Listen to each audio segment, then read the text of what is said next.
Hello everyone and welcome to the series. In this video, we'll continue exploring the Mapillary Explorer widget for ArcGIS Experience Builder and focus on a specific part of its functionality. The series will be organized into short, focused videos.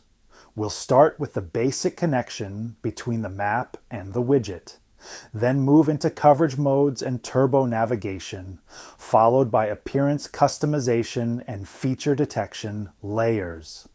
After that, we'll explore advanced rendering and camera controls, and finally, we'll look at debugging and optimization techniques. So if you're ready, let's begin with the first topic. The first thing we need to cover is the connection between the map and the widget. For the Mapillary Explorer widget to function properly, it needs to be linked to a map widget.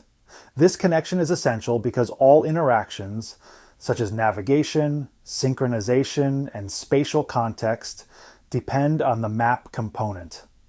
In most cases, this connection happens automatically. If you place the Mapillary Explorer widget on top of a map widget, either by dragging and dropping it directly onto the map or by using a widget controller, Experience Builder will automatically link the two together. If you want to make sure the connection is working correctly, the easiest way is to switch to Live View and simply click on the widget. That usually confirms everything is connected without any issues. For verification purposes, you can also check the Settings panel on the right side. Under the Source tab, there's a section called Select Map Widget.